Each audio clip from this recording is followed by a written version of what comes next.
microphone? Thank you.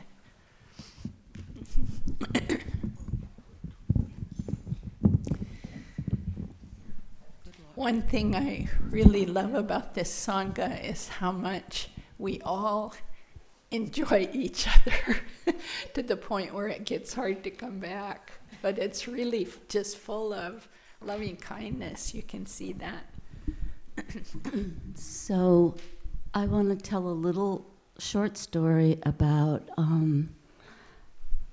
finding a way to come back to loving kindness and compassion, which are two precepts that I hold dear and think that I can do. But I found that with the fire really has impacted me.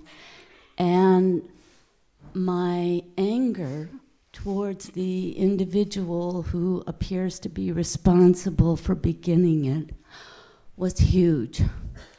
And I kept wanting to find some place in my heart, but I couldn't. And I was so agitated, and I wanted to run away. I was ready to pull money out of my savings and just take off. And I went into a very dark place where I felt the world was unsafe, it was chaotic, there was no one to protect me, and I wanted to push everyone away, and kind of did that. And then I started to recall a time when I felt that I had done something that was so horrible that I couldn't imagine anyone would ever care about me or love me or that I was lovable at all. And I think at that moment I started to think about this individual and his friends, and I thought, this is a hell that only we can give to ourselves, where we feel so loveless. And at that point, I started to imagine what they might be feeling. And of course, knowing that people will be not very kind as this develops.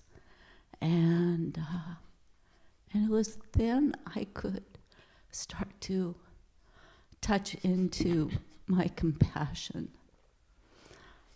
And so one of the things that I saw from all of this was how at times, the values that I see in my practice are so hard to touch until I can see my own suffering so directly, and then see, as we practiced in Tonglen this morning, how that suffering is in others. And then from there, begin to want to give my own love and compassion. Yeah, thanks, Linda. Yeah. And I've heard something similar from a couple of other people about the anger towards these young boys, and had my own, of course. My favorite trails, crisped, burned to a crisp. But all I had to do was remember being 15. That was all. I did so many things at that age that could have led, with just a little bit of change of condition, to terrible suffering for others. And so, just didn't unfold that way for us, but I'm so glad you shared that. Yeah, they're children, and besides, I think the other piece of it is to rejoice that your practice came back so fast, because it did. You know, we can end up spending months and years ruminating and being angry at someone. And sounds like you spent a day or so and boom, or days, but that's different than months, and it's different than years, and it's different than starting a war over it. So that's actually the beauty of the practice, and good to rejoice in it.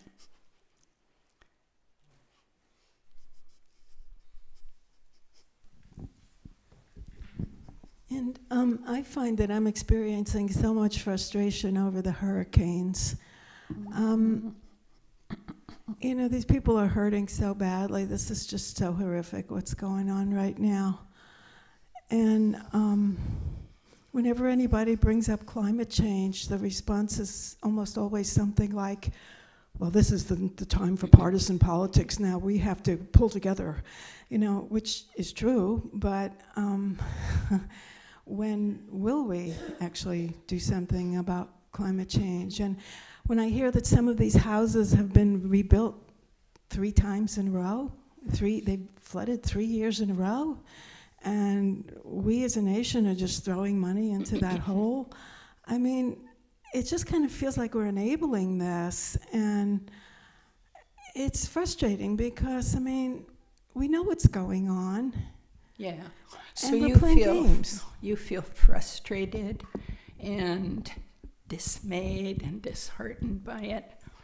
And I'm sure that's shared with so many of us, unless we're blocking it with, you know, misinformation or not looking. I always think of one thing that helps me is think of the verse by Shantideva in the Bodhisattva way of life with big problems like this. And he had big problems during his lifetime too. He would say, well, if there is something I can do about this, I will do it. And it becomes very personal then. What will you do right now with your conditions about climate change? Really, you know, because this is the only package I have to function with. It's 70 years old next month. It gets tired sooner. But I have some energy and spirit, so I do what I can. So that's the first part of it saying. The second part is quite helpful, but it's hard for us.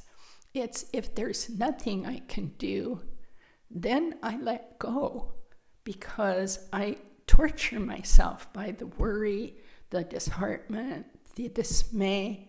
We have to see that if we keep going toward those qualities in our mind, just like Linda's example, you keep going towards the anger and the frustration and the overwhelm and the dismay, you're creating a world in your mind, and it's emanating out, that kind of world. So we just have to come back to our practice. Do the part you can. Join a group that's addressing climate change. You know, go help clean up the river, whatever. And then stop, rejoice, let go, look at the precious human life. We have to work with balancing our minds. There's no one else going to do it.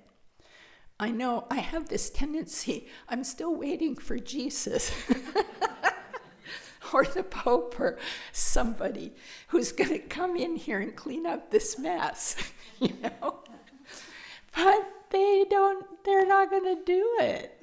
They're not going to do it. You have to do it. You have to see what's in my garden here. This is my garden. Tibetan's point here for the mind. This is my garden. What's in there? Tendencies towards discouragement, tendencies towards anger, tendencies towards this other part, like, I don't care about those people, you know? I care about I was talking to a dear friend, and she said, I don't care about the people, I just care about the animals. And we had such a good talk about that. Like, why? well, the animals are innocent and the people are guilty. And it was really quite good. Like, well, let's explore that, Are the people guilty? Shall we put them in prison, burn them, kill them, So we just have to work here. This is the only place.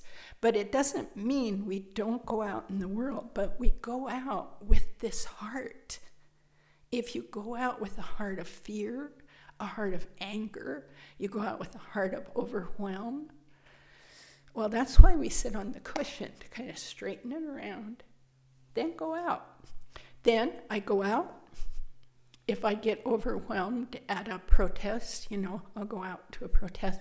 I'm kind of doing good, emanating loving kindness, feeling like it's good. It's like, oh, here come the anarchists. I don't like them. I fear them. Then I know time to go home. Time to go home, Zopa. You're now overwhelmed. So go home and do what you can do at home. Sit on the cushion, think of the anarchists and the police fighting. Send them loving kindness. See? This is how it works. But who's going to work it in your mind? Not me. I don't wish I could get in there and do it. I was going to say that. I think if we could pop into one another's minds, it would be very, very encouraging in a way, and it would be very scary in a way, because I got enough craziness going on here. I have my categories: enemy, friend, family, stranger. They're quite solid. Strangers, I don't care about so much. Friends and family, oh, I just love them, but I want them to do what I want. And when they don't, they can slide into enemy category for a while. The categories are very porous. Everyone who's your friend right now used to be an enemy. Used to be a stranger. Think of that. Every friend you have, maybe even not so long ago, was a stranger. And sometimes really good friends slip into enemy or stranger category. That's all based on that self-grasping ignorance I talked about at the beginning. What are those categories based on? Me, my experience, my judgments. That's what they're based on. They're not based on any reality. How do we know? Because your worst enemy is someone else's best friend. There are people who believe that our friend Donald is a good friend to them, or they're neutral toward him. I don't really care. These things are not inherently in the person. They're in our story. It's like the elephant with the people all describing it, but they're touching different parts. No, it's a big, flat, fan-like thing. The one touching the ear. No, it's like a rope. It's like a rope. No, it's like a great big stump, One's touching the leg. And they're all saying, I know what an elephant is. No. So this is what we look at. Sally. Well, you've just stimulated, a memory very recently, and I'm not sure I have a question out of it, but I really appreciate the observation you might offer. And I think it fits a bit with what you're just saying, and that is when I was in Southern California with my family. My brother is a very dear man who's very strongly evangelical, and I went with he and the whole family to his church. Uh-huh. And I think it was almost like practicing exactly what you were just saying. And it was continual activity up here, being held back of, having judgment. And one thing I kind of was able to do, because of course the frame or phrase of giving over one's identity, letting it die, to become Jesus Christ will lead you to God. and that the suffering will then be, I just inserted, the sin will be then gone from you. And what I discovered helped a little for me was to just replace the word sin, which happened and was said 400 times, with suffering. And it actually helped balance it a little. But it was interesting to watch, to be in the presence of people I would never choose to be in the presence of, and listen to this heavy-duty rap presentation about it. So I'm sure there's more there, but I'd just be curious how you might observe that. Well, the first thing I think is, how was that for your mind when you found, it seems like you worked to find a common ground, like this let go of identity, which is, we work on that in here too, let go of that self-grasping identity, I, me, mine. You found a kind of common place there, is that what you're saying? And then translating sin to suffering? Yeah, thank you for the wording. I didn't quite, it's too raw still. Yeah. So I appreciate you adding common ground. That is what I sought. Yeah. And there was, though, a point that I thought, after an hour and a half of it, I have my earplugs in my purse. Yeah, did you put them in? Well, my brother was sitting right behind me, so I chose not to. That. But instead, and this is very interesting because I guess that is common ground, instead I just began chanting the Vajrasattva 100-syllable mantra, and that helped me to filter. Yeah. So that was reaching common ground. Thank you. Okay. Yeah. And the reaching common ground is one of the four immeasurables, the four far-reaching. It's immeasurable equanimity. The first common ground we all have with anybody, doesn't matter who, even animals, even was what I said in the Tonglen.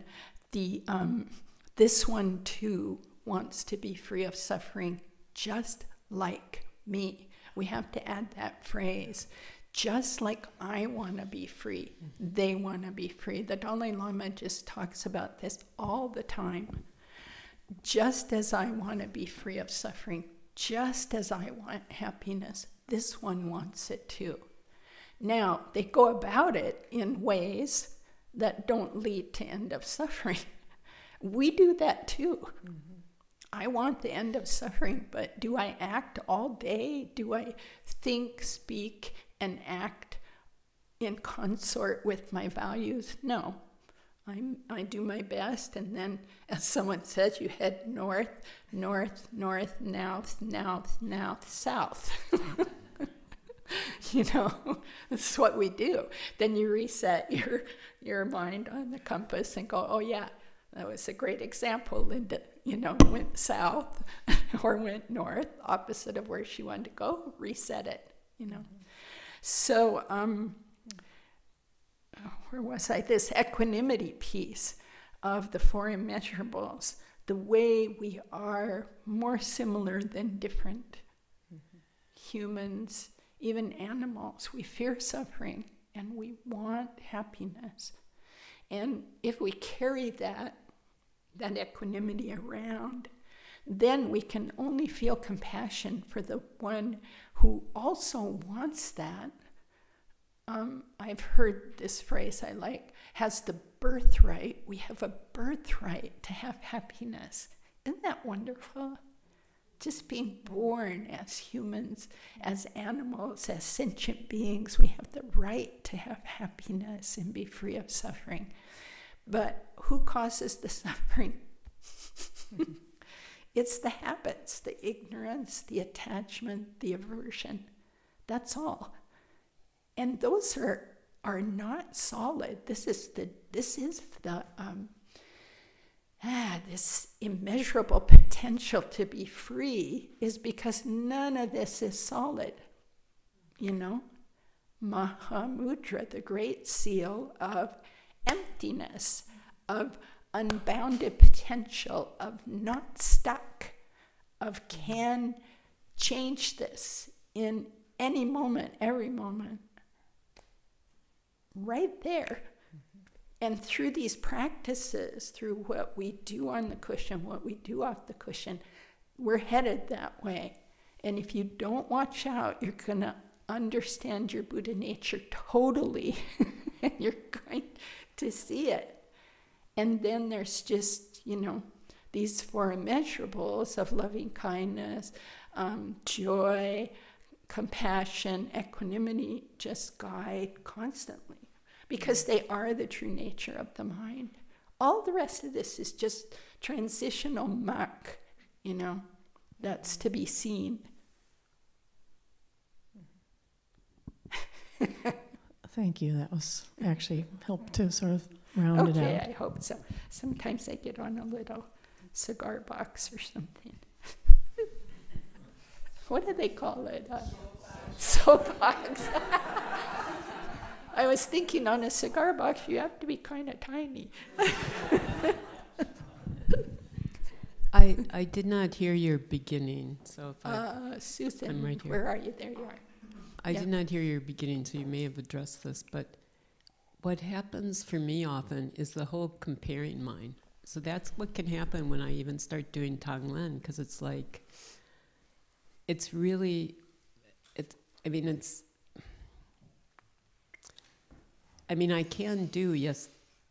I can do the thing of we all want to be free of suffering, but even in saying that, there's also sort of this comparison. What's the comparison? What to what? Whatever. It could be me to you. It's hard for that not to start appearing.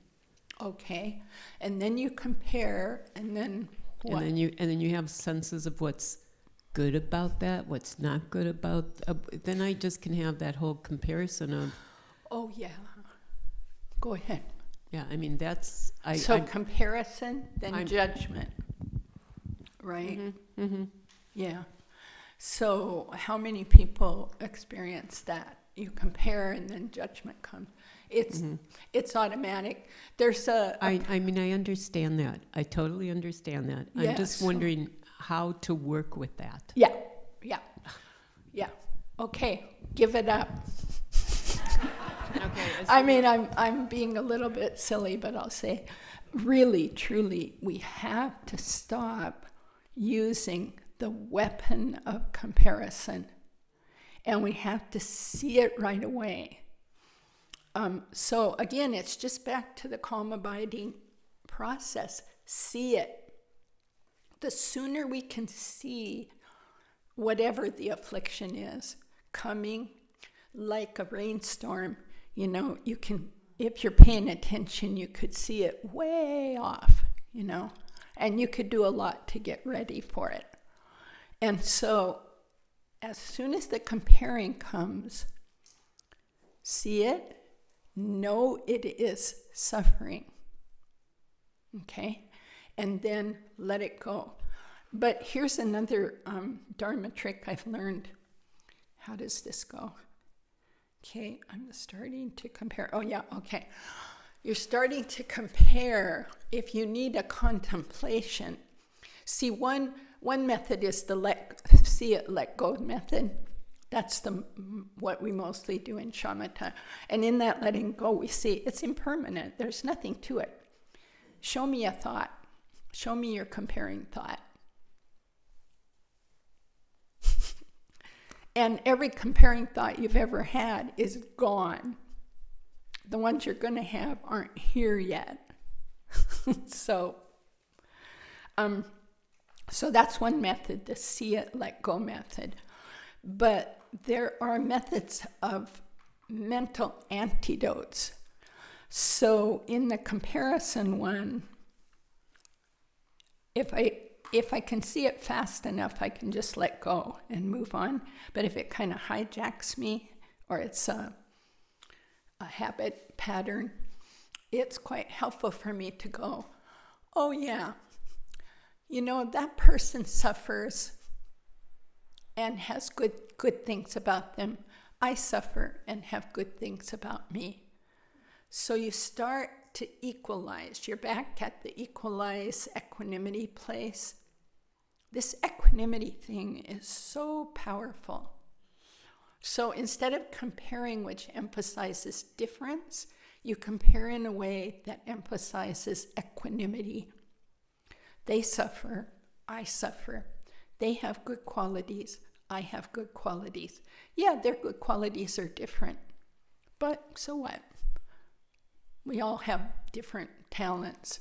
The Dalai Lama really took this to the extreme once. He said, even I compare myself to, he was speaking of himself, to a small insect. They can do so many things I can't do. They fly, and they don't intend to hurt people.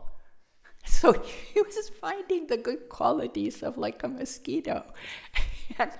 And I loved it. It was like, take comparison and make it into an equanimity practice. Okay? Yeah. The thing is, we have to remember to do these, and we have to do them as often as we do the habit. That's the trick. So one time my Kung Fu teacher said, if the person's coming at you with this kind of energy, and you're like,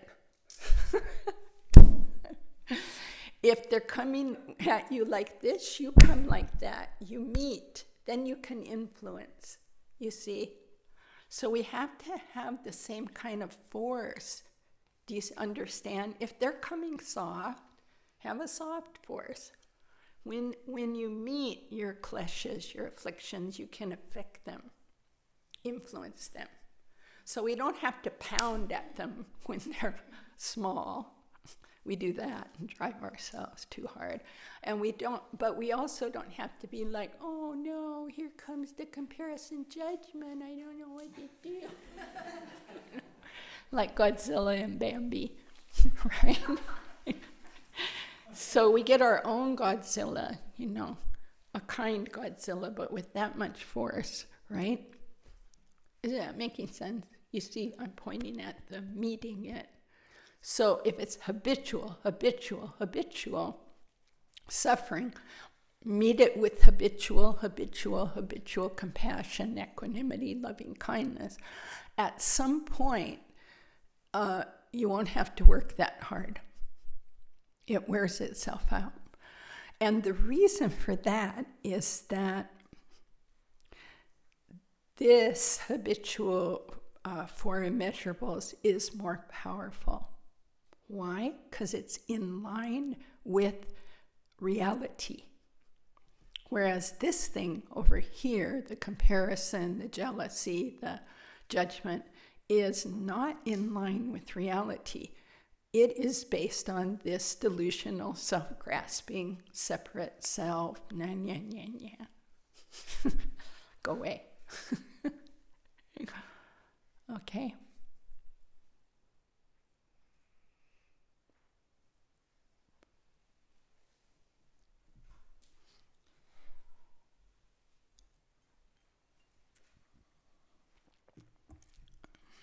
We can do this. We just have to encourage ourselves. It says, though we are our own coaches. I mean, a really good coach, not the one that yells at you and says, try harder. A lot of us have that one. But a really good coach who looks and sees and says, now you have really improved with that part. Good job. And I see over here, need a little tuning up, like that.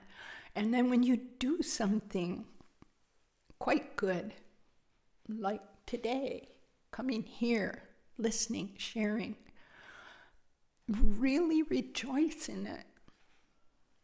We have so much trouble knowing our own goodness.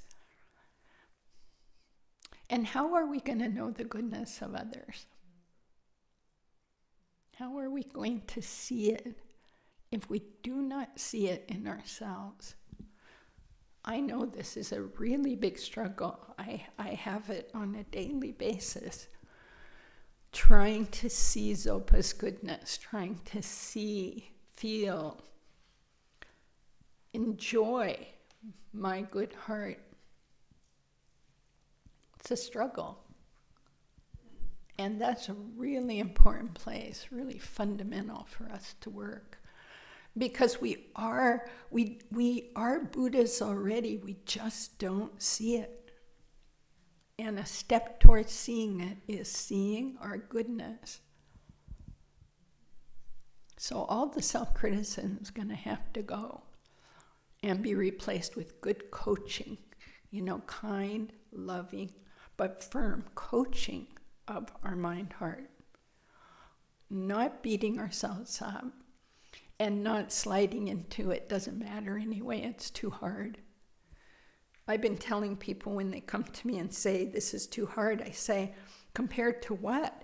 Is it not hard to stay in your suffering patterns? Is that not hard? You think the Dharma is hard? Come on.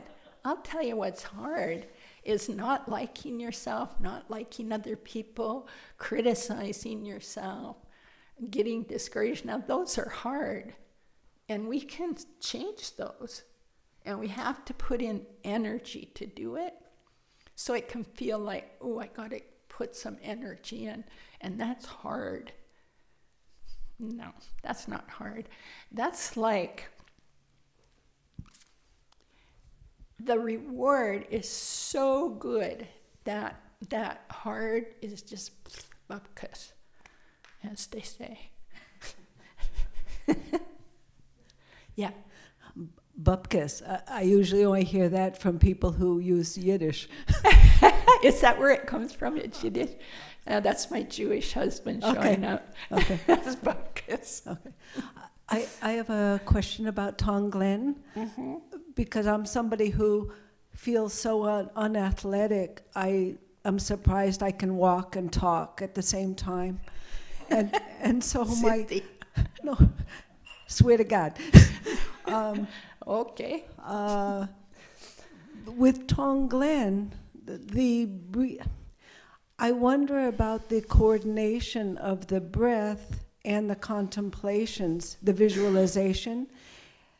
And sometimes I think maybe it just doesn't matter but then I'd like to ask, maybe it does. When I'm breathing in, I either hyperventilate or I do something else. Yeah. But what happens is, breathing in, as I'm contemplating all the suffering that I'm aware of, knowing that I'm only seeing part of their suffering, I can't breathe in that long. And then oh, I love that. And then I have to breathe out. Yeah. But I'm not ready to, and so I'm wondering, am I And you don't hold your breath till you're ready, till you get all the suffering of the world in.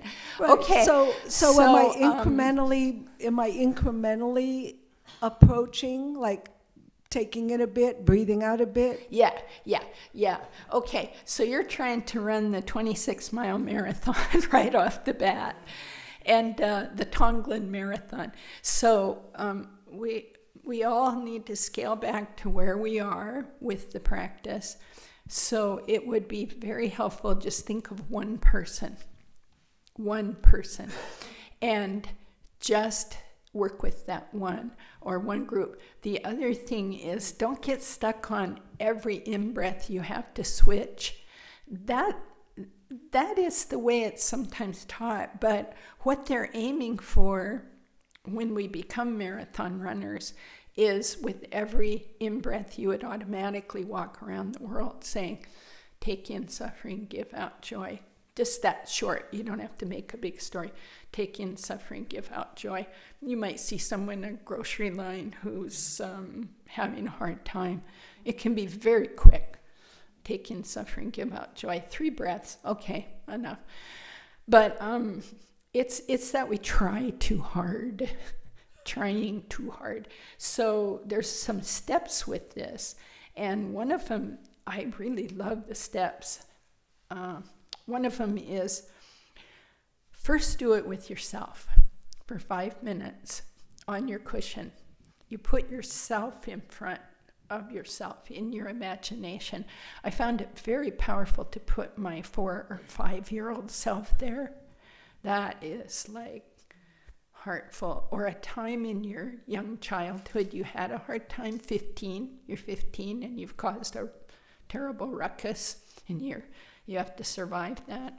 You put that memory of yourself there as clear as you can, and you take in that suffering and you give to that self a companion, someone who will help them, someone who will protect them and guide them through this. That's potent. Then you can do yourself as you are now, your own suffering. This can help with that softening our heart toward ourselves. And then you can do yourself as an elderly person who can't do whatever. See yourself in a wheelchair. See yourself in a rest home. We used to call them, I don't know what you call them now, those fancy homes. Anyway, an elder care place. See that among strangers, maybe most of your family gone. See that, take that in. Give yourself companions, give yourself your Dharma practice, give yourself a good memory so you can remember the Dharma, you know. So you can spend, don't worry about switch every breath. You can spend 10 minutes just working on the in-breath. Just breathe normal, breathing out.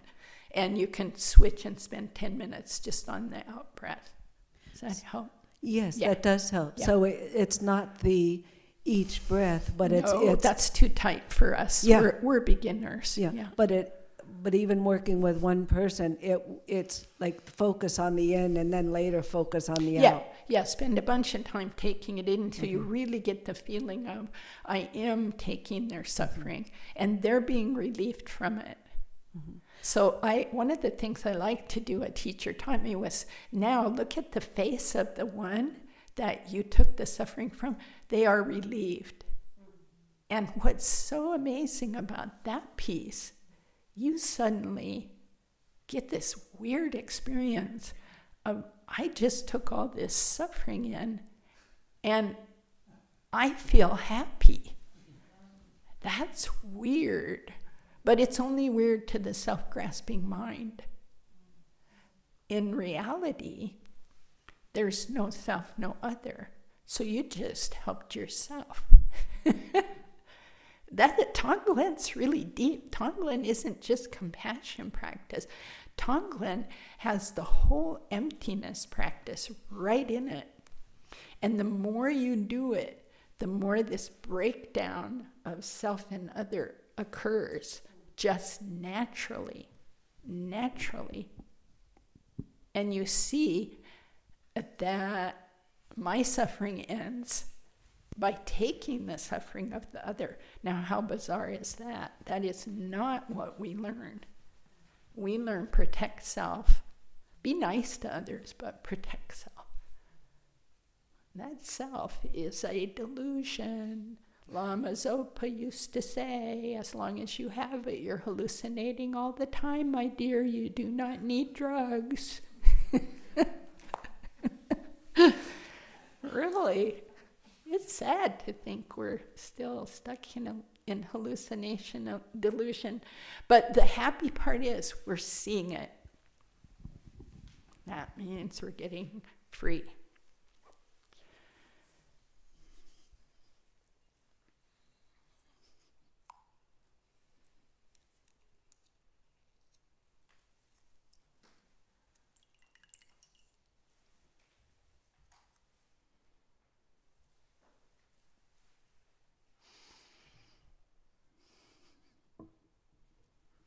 I guess I'll say one more thing off of Cynthia's question, that there are certain cultural patterns that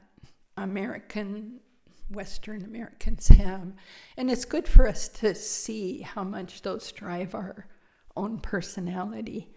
So we think we should know things before we know them. We tend to act even with a meditation, to act before we kind of just give ourselves a break. Let yourself be a learner. We're kind of, I think it might be the way we're conditioned, well, in school and society, to look good. Even you don't know nothing, just look good. Put your suit on and go do it. And it's just like, give ourselves time to even go through being embarrassed, feeling a sense of humiliation. Just let yourself do that. It's not a big deal. We can show our foibles. What it does when you do that, people feel happier around you and more relaxed, They just feel more happy and relaxed. It's like that person's not judging me so much because they even let themselves look goofy. Or they know they look goofy, So all the pretense has to go. For Dharma practice, the pretense just has to go. And then we can just relax again into this equanimity. Sometimes I act really wisely, and sometimes I act completely bonkers. And so do other people. And I see it. And I say, that's okay. I'm doing my best. So we have this, and then we have this drive, this competitive drive to get it right now, be perfect. We also have, this is the big one, anxiety. I've got this huge anxiety thing. I'm trying to make friends with it. Just say hi. Like Milarepa in the cave, as Lama Michael said. The demons show up. Whatever it can be, your anger, your laziness, your confusion. For me, it's this anxiety. And, I don't want it to show up. But it does. So, as one Lama says, set a big tea table. Bring it in. Hi, have some tea with me. What do you have to say? And then he says, let it dance. Let it dance. Let it say whatever it wants. Oh, the world's going to hell in a handbasket and you're going to die soon. Or whatever. You're going to do everything wrong today. You're going in the wrong direction. Whatever it says. Your asthma will hijack you today for sure. So you just, hi, trying to be kinder. Hi. But I go, hi, come on in, have some tea. What do you have to say? Same thing as the other day. Okay, when are you going?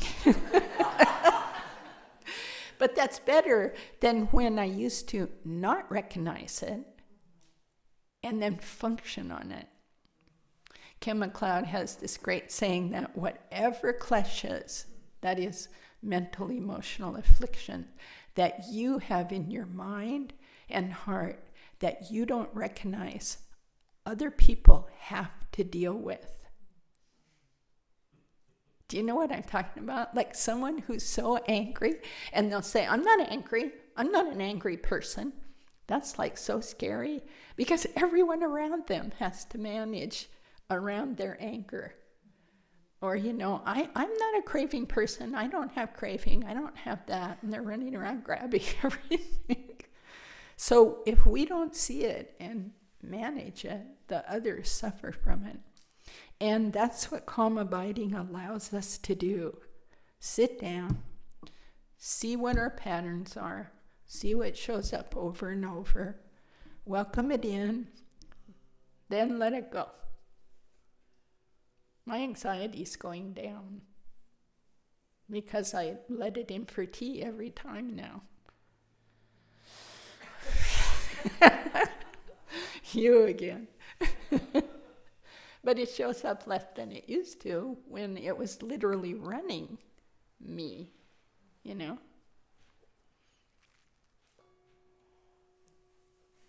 Okay, that's it for today. Let's dedicate. By this virtue may I quickly realize Mahamudra and establish all beings without exception in this state.